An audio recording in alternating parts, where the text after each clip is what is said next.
Ok, pues seguimos con los ejercicios del tema 4. Entonces ayer hicimos 4, hoy nos quedan 3 de los 7 que teníamos del departamento. Así que empezamos por el ejercicio número 5, que estaré poniendo ahora en pantalla.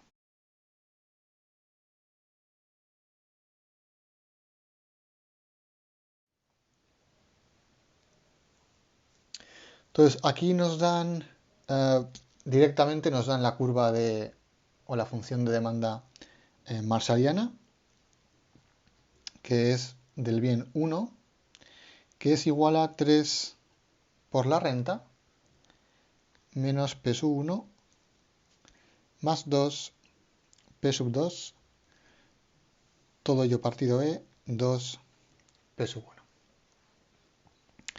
Y nos dan como datos, para utilizar después, que la renta va a ser 50, que P sub 1 es 10 y que P sub 2 es 5. Entonces, primero, apartado A, nos piden la función de demanda ordinaria de Q sub 1. Entonces, aquí únicamente hay que acordarse de qué es la función de demanda ordinaria. Es la función que únicamente depende la cantidad del bien de su mismo precio. Q sub 1 dependerá únicamente de P sub 1. Con lo cual lo que hay que hacer es sustituir la renta y el precio del bien 2. Lo que dejaremos sin sustituir es P sub 1. 3 por 50, 150. Menos P sub 1, más 2 por 5, 10. Partido de 2 por P sub 1. Y ya simplificamos, 150 más 10, 160, menos P sub 1 partido por 2, P sub 1. Y esta sería la función de demanda ordinaria. ¿Vale? Ordinaria porque es la más común, la más normal. Una empresa lo que quiere es saber cuánto va a vender o cuánto le van a comprar en base al precio que esa empresa quiere poner, ¿vale? De su producto. Una vez que tengamos la función de demanda ordinaria, podemos calcular la elasticidad precio de esa cantidad. Entonces, primero acordaros, esta elasticidad es diferente a las demás, comienza con un menos delante. Y es la derivada de Q sub 1 respecto a su precio, P sub 1, por P sub 1 partido por Q sub 1. Estas fórmulas hay que memorizarlas, no son muy complicadas. Y acordaros siempre la elasticidad precio va siempre con el menos delante porque únicamente queremos ver la magnitud. Entonces vamos a ello. Primero, menos, vamos con la derivada de Q sub 1 respecto a P sub 1. Esta derivada suele ser la más complicada dentro de las elasticidades, porque el precio suele aparecer tanto en numerador como en denominador, con lo cual esta elasticidad suele ser la más complicada de calcular. Pero bueno, es una derivada no muy simple, no debería daros problemas. Acordaros, derivada del denominador, menos 1, por el denominador, 2 P sub 1, menos derivada del denominador, 2 por el numerador, 160 menos P sub 1, todo ello dividido por el denominador al cuadrado, 2 por 2, 4, P sub 1 al cuadrado. Esto sería la derivada de Q sub 1 respecto a P sub 1. Multiplicamos por P sub 1 y dividimos por Q sub 1. Este Q sub 1 es la función de demanda ordinaria. Sustituimos el Q sub 1 por su función. 160 menos P sub 1 partido de 2 P sub 1. Entonces, como veis, esta elasticidad suele ser la que al hacer el cálculo directo es un poco más grande, suele ser un pelín más complicada de calcular. Pero bueno, ¿cómo seguimos? Una vez que lleguéis aquí, podéis, como os comenté, directamente sustituir P sub 1 por 10 e ir calculando, o lo que suele ser mejor, primero simplificar y luego sustituimos. Entonces, bueno, os va a dar lo mismo, pero vamos a intentar primero simplificarla. El menos se queda como está. Aquí, ¿qué tendríamos? Menos 1 por 2p sería menos 2 P sub 1, menos 2 por menos P sub 1, menos por menos quedaría más 2 P sub 1, ya vemos que esto se nos va a ir, menos 2 P sub 1 más 2 P sub 1 se nos irá, menos 2 por 160 nos quedará menos 320. Todo ello partido por 4 P sub 1 cuadrado. ¿Aquí qué podemos hacer? El 2P sub 1, como está en el denominador de un denominador, se puede pasar al arriba del todo. Nos quedaría 2P sub 1 cuadrado partido por 160 menos P sub 1. ¿Vale? Fijaos bien que esto se puede hacer, ¿de acuerdo? Esto es matemática básica. Al estar en el denominador de un denominador, se puede pasar arriba del todo. Seguimos simplificando esto. El menos 2P sub 1 con el 2P sub 1 hemos dicho que se va. El P sub 1 cuadrado con este P sub 1 cuadrado también se nos va a ir. ¿Y qué nos queda? El 2 con el 4 nos quedaría aquí un 2 abajo, con lo cual esto será menos, menos 320 partido de 2 por 160 menos P sub 1. Y ya, para acabar, el menos con el menos se nos va. 320 partido de 2 sigue siendo 160 partido de 160 menos P sub 1. Esto al simplificar, pues lo podéis hacer de formas distintas. No hay una única forma de simplificarlo. Al final, si lo hacéis bien, llegaréis a este valor. Y con un P sub 1 igual a 10, esto es 160 partido por 150, que es mayor que 1, que es lo importante, pero bueno, es 1,066 periodo. Repito, lo más importante es que es positivo, como suele ser siempre, y mayor que 1. Como es mayor que 1, decimos que la demanda es... Espera que me mueve esto. Elástica. Acordaros, si es menor que 1 es inelástica, si es mayor que 1 es elástica. Es elástica porque esto lo que nos dice es que si aumenta el precio en un 1%, la demanda va a caer en un 1,066 periodo por ciento. Va a caer más proporcionalmente. Va a caer más la demanda de lo que aumente el precio. Entonces es muy elástica, es muy sensible a la variación en el precio. Que es lo que nos preguntaban en el apartado C. Esto, perdón, sería el apartado B, el cálculo de la elasticidad. Y el apartado C nos pregunta clasificar el bien según su demanda ordinaria. Diríamos que es un bien elástico o que su demanda es elástica, ¿vale? Es muy sensible, bueno, no mucho, ya veis que la diferencia no es brutal entre 1 y 1,06, pero bueno, es elástica porque es mayor que 1. Es sensible y al aumentar el precio, la cantidad bajará en una proporción mayor que el precio. Ok, pues apartado D, que este lo tenía una pequeña rata, he tenido que volver a grabar esta parte para editar el vídeo. Entonces, bueno, ahora pongo la versión correcta, ¿vale? Tenemos apartado D, tenemos la función de demanda marshalliana, que aquí había puesto incorrectamente un menos y es con un más. Problemas del directo. Entonces nos piden ahora en el apartado de la función de demanda cruzada. Para ello lo que vamos a mantener es el precio del otro bien. Como tenemos la demanda del bien 1, mantendremos como variable el precio del bien 2. Con lo cual sustituimos 3 por i era 50, esto es 150, menos P sub 1 que es 10, y ahora más 2 P sub 2, todo ello partido de 2 por P sub 1, que es 20. Y esto lo mantenemos, lo simplificamos, se quedaría en 140 más 2 P sub 2 partido de 20. Demanda cruzada del bien 1. O función de demanda cruzada. Apartado E. Nos piden la expresión analítica de la elasticidad.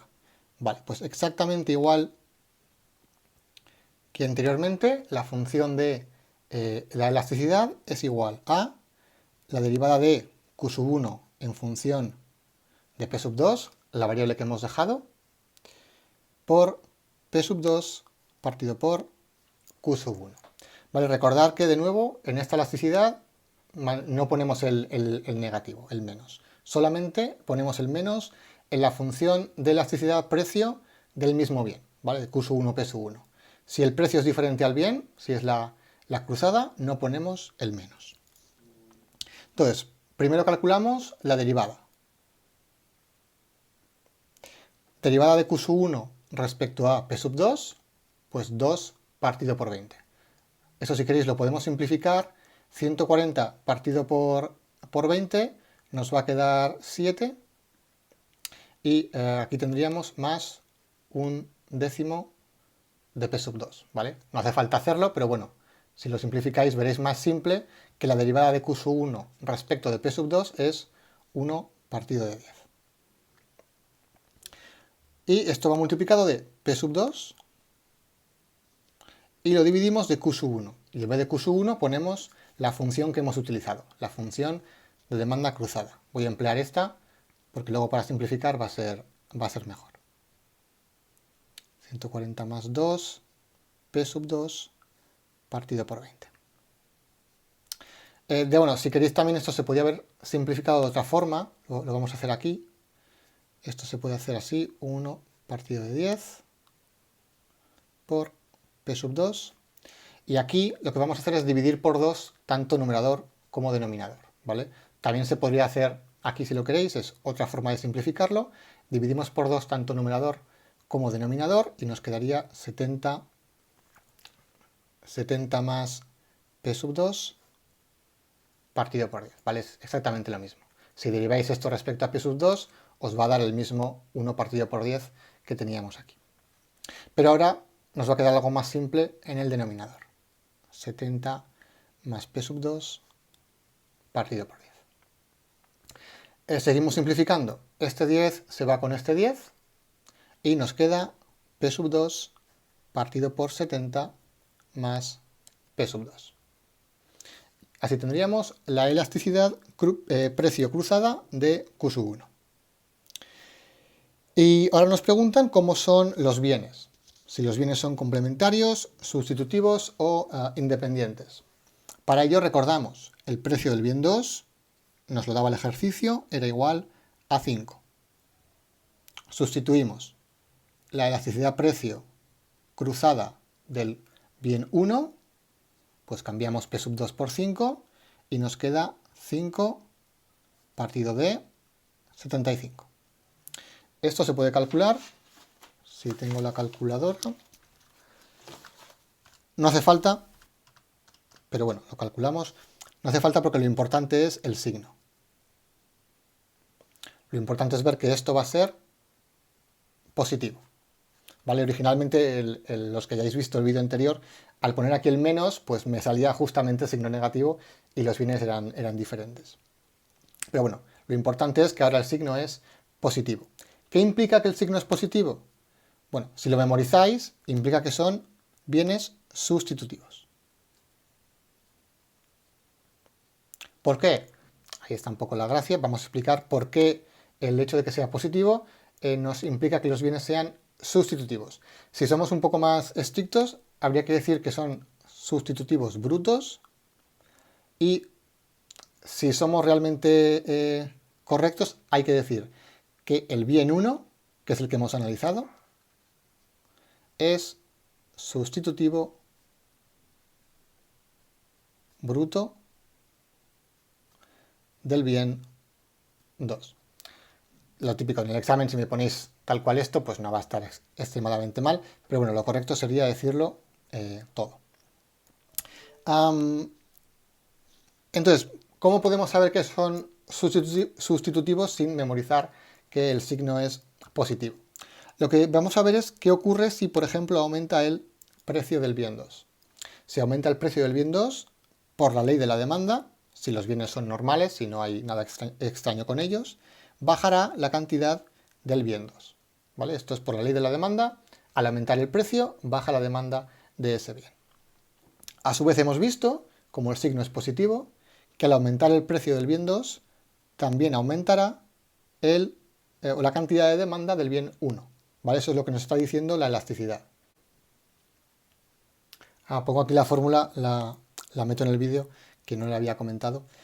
Para entender muy bien qué significa este valor, ¿vale? Para que no queden muchas dudas, lo que nos dice es que si aumenta el precio del bien 2 un 1%, si el precio aumenta un 1%, la cantidad de demanda de Q1 va a aumentar, porque es positivo, un 0,066 periodo por ciento. ¿Vale? Entonces, viendo este valor, podemos saber cómo va a afectar el cambio porcentual del precio del bien 2 en la cantidad del bien 1, ¿vale? Porque es la elasticidad de P sub 2 respecto a Q sub 1. Entonces, como al aumentar el precio de 2 baja la demanda de 2 y aumenta la demanda del bien 1, cada una, digamos, se mueve por un lado diferente, digamos que son bienes que vas a sustituir. Tú reduces el consumo de Q sub 2 y lo sustituyes por el consumo de Q sub 1. Por eso decimos que son bienes sustitutivos. ¿De acuerdo? Aunque, como digo, lo correcto es decir que el bien 1 es sustitutivo bruto del bien 2. Para ver si son los dos sustitutivos, tendríamos que conocer la demanda del bien 2, analizar la elasticidad cruzada del bien 2 y ver si efectivamente nos da también un valor positivo. Normalmente da, pero bueno, no tiene, en todos los casos no tiene por qué ser así.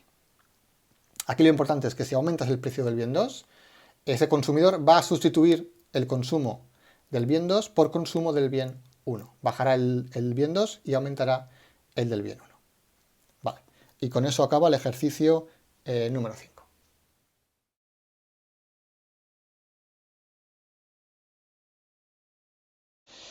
¿Aquí qué nos dan? Aquí nos dan bienes que son complementarios perfectos. Acordaros que eso ocurre cuando la función de utilidad es del tipo mínimo. Y de hecho ya no nos la dan. La función es mínimo de Q sub 1, Q sub 2. ¿Vale? Perdón, ahora estaré poniendo ahora el ejercicio que me he olvidado.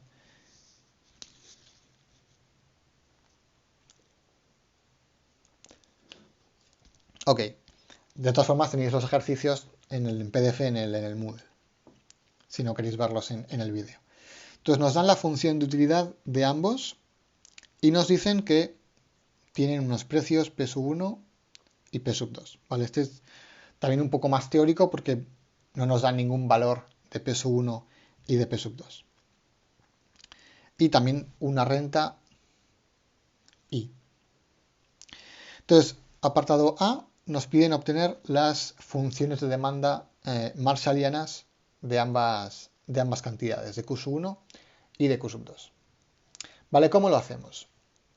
Hemos trabajado un poco con función mínimo, pero muy poco. Entonces, este ejercicio será un poco el vehículo para finiquitar ese tipo de utilidad.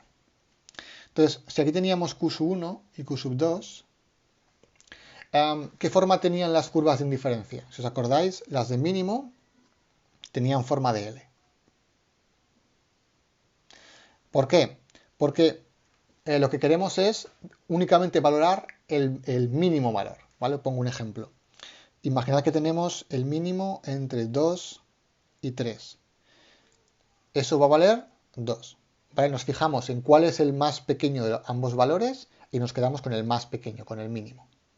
Si fuera el mínimo de 1, 4, sería el 1, ¿vale? El más pequeño. Con lo cual, dado una cesta óptima, que ahora veremos cómo obtenemos esta de aquí, si me das más de un bien, me va a sobrar. Estás aumentando ese bien por encima del mínimo y me va a sobrar. No quiero tener tanto de Q sub 2, porque el Q sub 1 ahora es el mínimo. ¿Vale? ¿Cómo hacíamos eso? Pues cogíamos una cesta, por ejemplo, para seguir un poco con el ejemplo de antes, la 2, 3, esto era 2, ¿y qué ocurre? Si tú me aumentas, por ejemplo, q sub 2 a 4, el mínimo sigue siendo el mismo, sigue siendo 2. Si me lo sigues aumentando, 2, 5, el mínimo sigue siendo 2. Es decir, a partir de un punto, si tú aumentas q sub 2, me da exactamente igual, estoy indiferente. ¿Vale? Acordaros que la curva de indiferencia es que me da la misma utilidad, en este caso 2. ¿Vale? Por poner ese ejemplo. Entonces, por eso tiene la forma de L. ¿De acuerdo? Exactamente lo mismo si, por ejemplo, aumentáramos, por ejemplo, 5, 2. Sería igual a 2, por ejemplo, porque el mínimo es el 2. Entonces el argumento sería igual aumentando q sub 1. Si q sub 1 es mayor que 2, me da exactamente igual, me quedaría siempre con ese mínimo. Entonces, si os fijáis, cuando tengamos este tipo de problemas con curvas de indiferencia en punto de L, en forma de L, perdón, y una curva presupuestaria, fijaos que el óptimo va a ser siempre en la esquina. Da igual cómo sea la curva presupuestaria. Sea como sea, el óptimo va a ser siempre en la esquina. No tendría sentido que el óptimo fuera en algún punto de la recta horizontal o de la recta vertical. Cuando tenemos curvas normales, que son curvas, el punto puede ser en cualquier punto de la curva, ¿vale? Según cómo sea la curva presupuestaria, si la curva es así, el óptimo sería ese. Si la curva fuera así, el óptimo sería este, ¿no? Por ejemplo. ¿Pero eso por qué es? Esto es un poco de matemáticas, acordaros. En una curva, todos los puntos son vértices. Entonces, como todos los puntos son vértices, todos los puntos pueden ser puntos críticos según cuál sea su restricción, ¿vale? La pendiente, en este caso, de la curva presupuestaria. Si tenemos una función en forma de L que no es curva, su único vértice va a ser este de aquí. Por tanto, este va a ser el único candidato para punto crítico. Eso si lo miráramos desde el punto de vista matemático. Desde el punto de vista micro, si no queréis ser tan ortodoxos, pues únicamente visualmente podemos ver que el punto óptimo va a ser siempre la esquina de esa L. ¿Cómo conseguimos la esquina de esa L? ¿Cuál va a ser, digamos, la propiedad óptima de esa esquina? Esto lo comenté en alguna clase teórica, pero creo que lo comenté un poco por encima. Entonces, para encontrar, digamos, esa propiedad, cuando tenemos una curva, ¿qué es lo que hacemos? Calculamos, voy a ponerlo aquí, curva normal. Lo que hacemos para calcular, digamos, el óptimo es comparar la RMS con el cociente de los precios. ¿De acuerdo? Para la RMS, ¿qué es lo que hacemos? Derivamos respecto a Q sub 1 y derivamos respecto a Q sub 2 y las dividimos. Podemos derivar porque es una función continua y derivable y es todo muy bonito. Este tipo de curvas en diferencia, las de tipo L, no se pueden derivar, ¿vale? O su derivada no va a tener mucho sentido a la hora de hacer este tipo de esquema. ¿Por qué? Porque es una variable, como veíamos, que no es suave, que no es estrictamente convexa. Son propiedades que no nos gustan y por tanto no nos van a ser útiles para obtener el óptimo. ¿Cómo conseguimos por tanto el óptimo? Pues de una manera más sencilla. Sabemos que va a ser el punto de la esquina el punto óptimo. ¿Y cómo podemos calcular, digamos, esa propiedad? Lo que haremos es, si tenemos un valor y otro valor dentro del mínimo, ambos valores tendrán que ser iguales, ¿vale? Lo que tengamos dentro del mínimo tendrá que ser igual. Pensad, ¿por qué? Pensad que aquí el problema es que como estamos mirando el mínimo, si algo aumenta por encima del mínimo, nos sobra, ¿vale? Como veíamos aquí. 2 y 3. Ese 3 me sobra una unidad. Si tuviera 2 y 2, tendría la misma utilidad, ¿de acuerdo? No le he puesto, pero bueno, sería la más propia. Con el mínimo de 2, 2, yo tendría la utilidad 2, porque el mínimo entre 2 y 2 es 2. Si q sub 2 aumenta hasta 3, a mí me da igual, porque me voy a fijar únicamente en el mínimo. Entonces, que aumente q sub 2 a mí no me aporta ninguna utilidad, pero va a ser más caro. Es más caro comprar 3 unidades que comprar 2. Entonces, en el óptimo, ambas cantidades serán iguales. Ninguna estará por encima, porque si está por encima, directamente me sobra. Entonces, cuando tengáis el mínimo de una cantidad y de otra, ambas deberán ser iguales. Pongo aquí un ejemplo más complejo para que no os liéis, ¿vale? Imaginad que esto fuera 2q sub 1, 3q sub 2. ¿Cómo haríamos esa propiedad? Lo que diríamos es que lo que está dentro del mínimo tiene que ser igual. 2q sub 1 tendrá que ser igual a 3q sub 2. Y repito, tiene que ser igual porque si alguna fuera mayor, me sobraría. Como me voy a quedar con la más pequeña, si alguna de ellas es mayor, estoy malgastando el dinero, porque únicamente me interesa la más pequeña. Entonces, en el óptimo, ambas serán iguales. Entonces, sabemos que en el mínimo, q sub 1 y q sub 2 van a ser iguales, repito, por esa propiedad del mínimo. Entonces, ya sabéis, cuando tengáis una función de mínimo, ambos valores tendrán que ser iguales.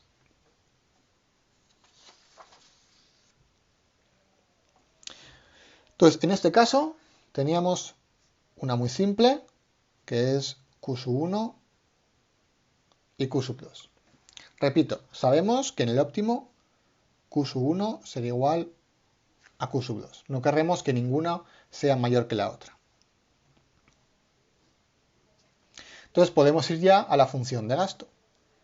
P sub 1 q sub 1 más P sub 2 q sub 2 va a ser igual a la renta. Como q sub 2 va a ser igual que q sub 1, podemos sustituir. P sub 1 q sub 1, P sub 2, en vez de q sub 2 pongo q sub 1. Igual ahí.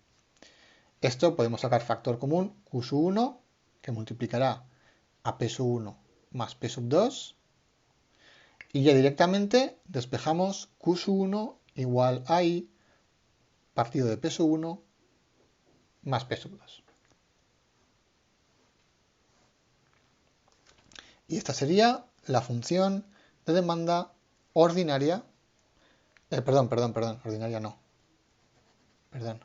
Función de demanda marshalliana. Depende de la renta y de los dos precios. Vale, perdón que ha habido un problema técnico con la lámpara y he seguido grabando y va a salir un vídeo un poco problemático. Entonces, seguimos con el ejercicio 6, perdón.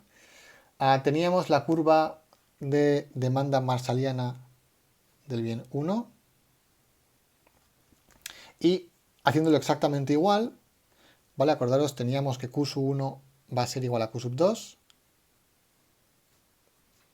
Por tanto, P sub 1, q sub 1 más P sub 2, q sub 2, que es el gasto y que debe ser la renta. Ahora podemos cambiar q sub 1 por q sub 2 y encontrar P sub 1, q sub 2 más P sub 2, q sub 2 igual a i. Sacar factor común q sub 2 y de ahí despejar la demanda marshalliana del bien 2 y partido por P sub 1 más P sub 2, ¿vale? Queda muy parecida a la del bien 1.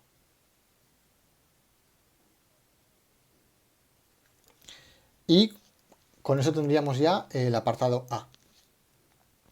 Apartado B. Nos piden obtener analíticamente las curvas de Engel de los bienes. Bueno, nos piden del café únicamente, que sería q sub 1, con lo cual, bueno, como vemos que van a ser iguales las funciones, nos daría igual para el café que para el azúcar, ¿vale? Q sub 1 que para q sub 2, porque ambos tienen la misma forma funcional. Nos dicen además que los precios van a ser unitarios, es decir, que P sub 1 va a ser igual a 1 y P sub 2 va a ser igual a 2. Entonces, primero calculamos la curva de Engel. ¿Eso qué era? Dejar la función de demanda marshalliana únicamente en función de la renta. La renta la mantenemos, cambiamos P sub 1 por 1 y P sub 2 por 1, 1 más 1, 2. Y ya tendríamos la curva de Engel del bien 1. Si lo hacéis exactamente igual, Q sub 2 os va a dar lo mismo y partido de 2. Esta sería la curva de Engel del bien 2. Y nos preguntan ahora por su elasticidad. Aquí la pregunta está mal escrita. Obtener la elasticidad del bien, los bienes, bueno, hacemos de los dos bienes, van a ser exactamente iguales, porque de nuevo la forma funcional es la misma y los precios son iguales, con lo cual no tendremos ningún problema. Elasticidad renta de Q sub 1. La fórmula, acordaros, derivada de Q sub 1 respecto de la renta por la renta partido por Q sub 1. Entonces, la derivada de Q sub 1 respecto a I, derivamos la curva de Engel, lo que multiplica a I es 1 medio. Por I, y ahora en vez de Q sub 1 ponemos la misma curva de Engel. I partido por 2. Y veis, nos queda algo muy simple, nos queda que esto es igual a 1. ¿Vale? Si vais eliminando cosas, nos queda que la elasticidad es igual a 1. La del bien 2 va a ser exactamente igual. ¿Vale? Si lo comprobáis, nos va a quedar exactamente igual a 1. ¿Qué podemos decir si es igual a 1? Acordaros, si es mayor, implica bien de lujo. Si es menor que 1, bien de primera necesidad. Si es igual a 1, diríamos que los bienes, porque ambos son igual a 1, tienen elasticidad renta unitaria. ¿Vale? Esta es la más fácil de acordarse. Si es 1, elasticidad renta unitaria. ¿Qué significa ese 1? Importante. El valor en sí nos da un poco igual. Lo importante es lo que significa. Significa que si yo aumento la renta un 1%, la cantidad va a aumentar en un 1%. Si yo aumento la renta en un 10%, la cantidad va a aumentar en un 10%. Ese 1 indica que va a aumentar siempre en la misma proporción. Si la renta cae un 50%, la cantidad va a caer un 50%. Entonces, apartado C, aquí nos dicen que va a caer la renta en un 25%. ¿Vale? Nos dicen que hay un impuesto sobre la renta y a partir de ahora hay que pagar un 25% al Estado, con lo cual nuestra renta para poder comprar productos va a caer en un 25%. ¿Qué va a ocurrir con la cantidad de demanda? Como la elasticidad es igual a 1, sabemos que va a variar en la misma magnitud y como es positivo, en la misma dirección. Si cae la renta un 25%, caerá la cantidad de Q sub 1 en un 25%. Y caerá la cantidad de Q sub 2 también en un 25%. Si la elasticidad fuera mayor, caería en mayor proporción. Si fuera menor, caería en menor proporción. Como es un 1, caen en la misma proporción. Y ya tendríamos el ejercicio 6 acabado. Vamos con el ejercicio 7.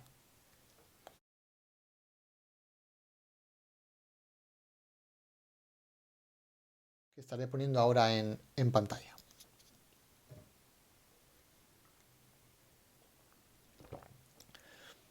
Entonces aquí nos dan una chica, Carlota, que va a comprar cerveza y que únicamente le interesa el consumo total de cerveza, ¿vale?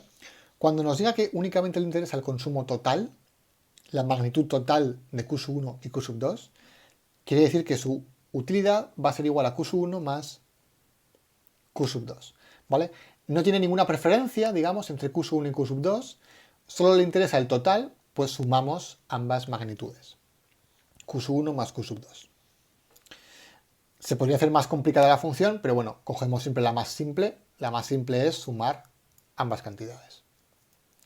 Y nos dan una renta que no nos la dicen y unos precios que tampoco nos dicen, al menos para empezar.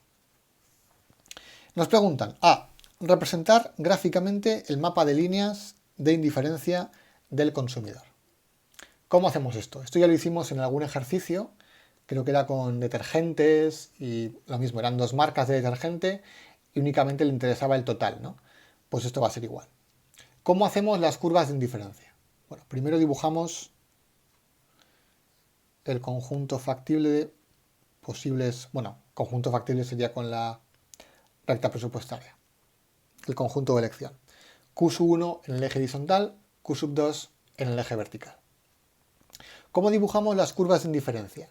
Pues igual que las curvas de nivel en matemáticas. Lo que hago yo es coger la función de utilidad y le doy, por ejemplo, un valor. Por ejemplo, 2. ¿Vale? Este 2 me lo invento. Un valor sencillo, no cojáis 10.000, no cojáis 1.000.000, un valor pequeñico que nos permita dibujar con valores sencillos esta curva de indiferencia. ¿Qué hacemos ahora? Despejo Q2. Q2 es igual a 2 menos Q1. Y dibujo esa recta o esa curva de indiferencia, que va a ser una recta dependiente constante igual a menos 1. Si Q1 es 0, Q2 será 2. Para que Q2 sea 0, Q1 tendrá que ser 2. Con lo cual tenemos ya la recta. Una vez que tengáis una recta o una curva de indiferencia, en este caso la curva de indiferencia del nivel 2, podéis hacer dos cosas. O dibujáis otra curva de indiferencia, dais otro valor y la dibujáis, o simplemente moved esta un poco para arriba y para abajo. ¿Vale? Si subís esta un poco para arriba y para abajo, pues podéis ir haciendo el mapa de líneas de indiferencia. ¿Vale? No hace falta que hagáis muchas. Con hacer una y ver qué forma tiene esa curva de indiferencia, elevándola y bajándola, ya podemos más o menos dibujar el resto de curvas de indiferencia. B. Deducir gráfica y analíticamente las funciones de demanda marshallianas. Entonces aquí, como tengamos el total, tenemos un tipo de función como teníamos en el ejercicio 6, también un poco raro. ¿De acuerdo? En el ejercicio 6 teníamos unas funciones en forma de L, acordaros, y el problema es que esas funciones, como no eran unas curvas, como no tenían esa suavidad, no tenían infinitos vértices. ¿Vale? Una curva tiene infinitos, cada punto es un vértice. En la L únicamente la esquina va a ser el vértice. ¿Cuál va a ser el vértice en estas curvas de indiferencia? Acordaos que un vértice es el posible punto crítico, el posible punto máximo. En estas rectas el único vértice son los extremos. ¿Vale? Cualquier punto del interior de la línea no va a ser un vértice.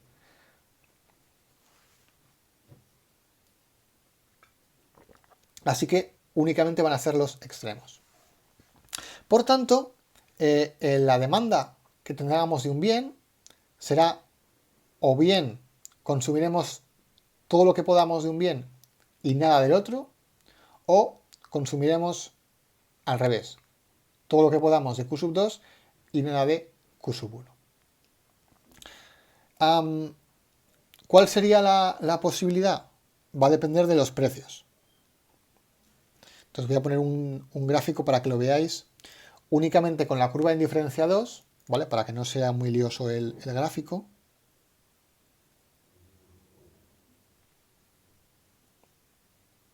Entonces, todo va a depender de cómo sea la curva presupuestaria. Aquí nunca tengo el boli rojo.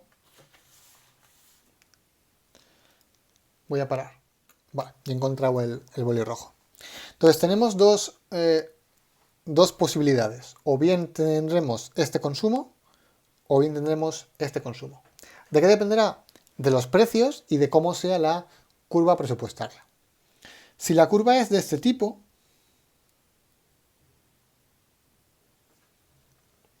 consumiremos esa cantidad.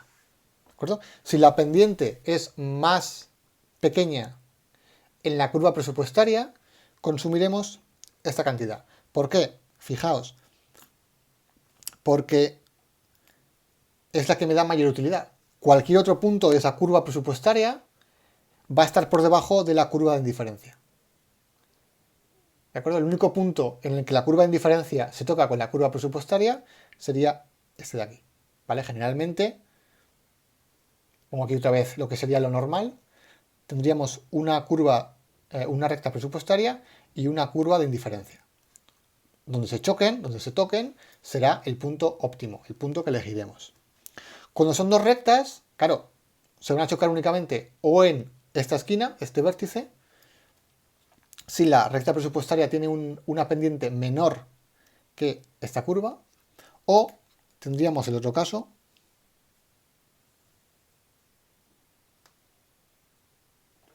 pongo lo mismo, la curva de indiferencia de nivel 2. Si la recta presupuestaria tuviera una pendiente mayor que la curva de indiferencia, el consumo óptimo sería ahí. El punto en el que se tocan sería aquí. Y de nuevo sería el óptimo porque cualquier otro valor de la curva presupuestaria está por debajo de la curva de indiferencia, si os fijáis. Entonces, ¿de qué va a depender lo que consumamos? De la pendiente de la curva. Consumiremos o bien todo de Q1 y nada de Q2, o bien todo de Q2 y nada de Q1. Vale, para encontrar analíticamente cuál va a ser el consumo, se puede hacer comparando pendientes, pero creo que igual va a ser incluso más interesante aplicar la lógica, ¿vale? Entonces vamos a aplicar, incluso nos podemos olvidar de todo esto, simplemente vamos a aplicar la lógica y vamos a ver cuánto vamos a consumir. Entonces, lo que decimos es que me da igual consumir de Q1 o de Q2. Me da exactamente igual. Lo que me importa es el total. Con lo cual, ¿cuál compraré? La más barata. Si las dos me dan exactamente igual y solo me importa el total, cogeré aquel producto que sea más barato. Si P1 es menor que P2, ¿qué compraré? El bien Q1. Únicamente. ¿Y cuánto compraré? El máximo que pueda comprar, que acordaros es la renta partido por su precio. De Q2 no compraré absolutamente nada. Si el precio de 1 es más pequeño que el precio del 2. Ocurre lo contrario. Si el precio de 1 es mayor que el precio de 2, si la más barata es la cerveza número 2, ¿qué es lo que haré? Comprar únicamente la cerveza número 2. Compraré la cantidad máxima que pueda comprar de la cerveza número 2, que es I partido de su precio. Por tanto, la demanda va a depender de cuál sea más barata. Ahí me da igual coger la 1 o coger la 2, me importa tener cuanta más cerveza mejor. Entonces, compraré siempre la más barata y compraré siempre todo lo máximo que pueda comprar. Entonces, esta función sí que es más teórica, es un ejercicio muy, muy teórico y dificilillo, ¿vale? Porque no es inmediato. Entonces, bueno, intentar entenderlo, pausar el vídeo, volver a verlo, entender muy bien por qué obtenemos estas funciones. Y con eso acabamos ya por hoy. No sé todavía muy bien qué haremos cuando vengamos a la vuelta, porque no sabemos todavía exactamente si estaremos físicamente o no. Mi impresión es que no vamos a volver a clase en el corto plazo, incluso después de Semana Santa, así que habrá que ver si empiezo ya el tema 5 nada más volver, o si hacemos algún ejercicio más del tema 4, ya lo iremos viendo. Pero bueno, nos veremos ya dentro de 2 semanas, creo. Y nada, que vaya todo bien. Hasta luego.